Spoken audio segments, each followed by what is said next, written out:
When Jason and I broke up after 2 rocky years together, I told myself the split was mutual and that we could eventually move on as friendly acquaintances, the way mature adults sometimes manage after a relationship ends.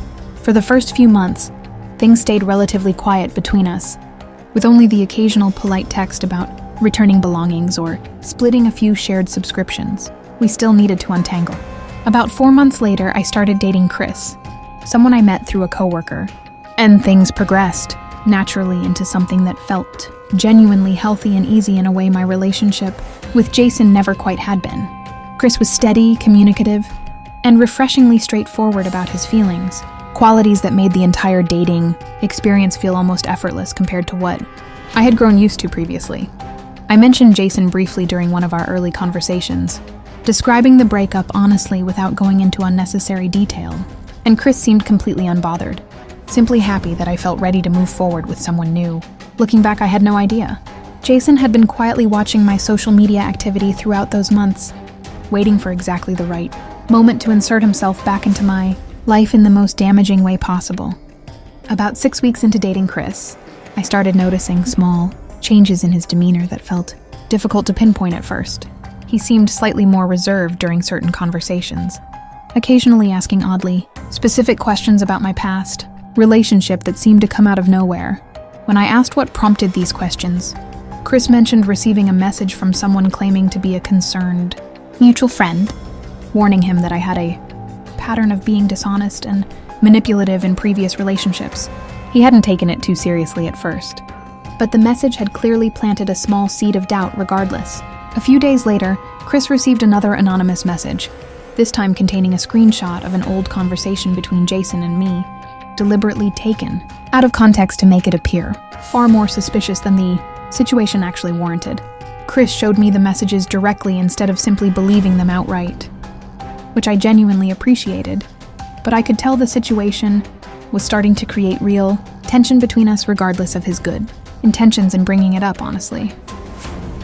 I immediately recognized the writing style and specific details in those anonymous messages, certain phrases that sounded exactly like something Jason would say, despite the account sending them using a completely fake name and profile picture.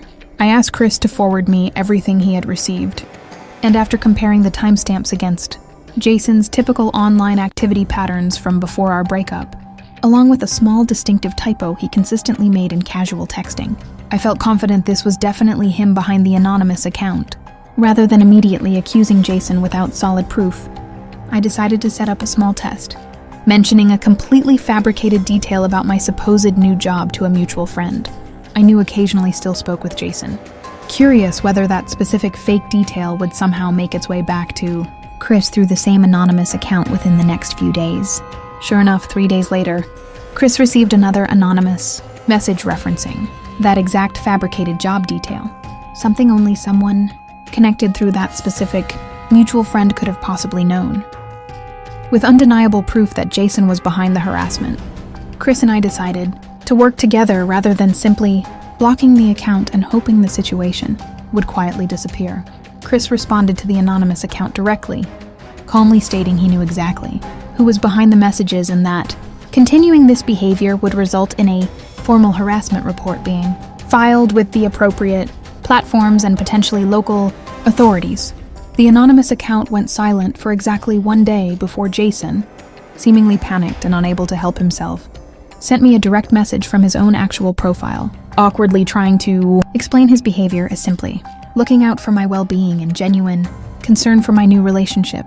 His message inadvertently confirmed everything Chris and I had already suspected, using nearly identical phrasing to the anonymous messages Chris had received weeks earlier.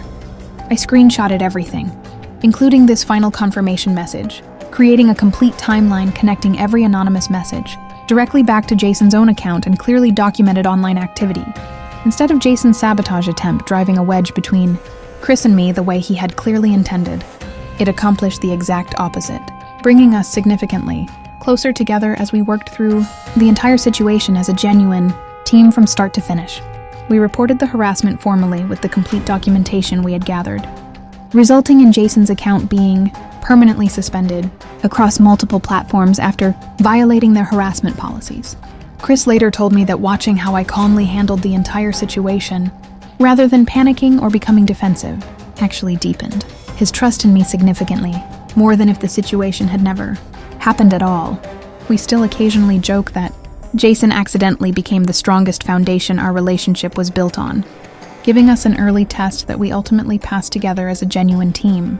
Looking back, staying calm and methodically, gathering proof instead of reacting emotionally in the moment, made all the difference in how the entire situation ultimately resolved itself. If you ever find yourself facing quiet sabotage from someone in your past, trust your partner enough to face it together openly rather than letting suspicion quietly build in isolation. If you want more real stories like this one, with twists you will not see coming, make sure you subscribe so you never miss the next one.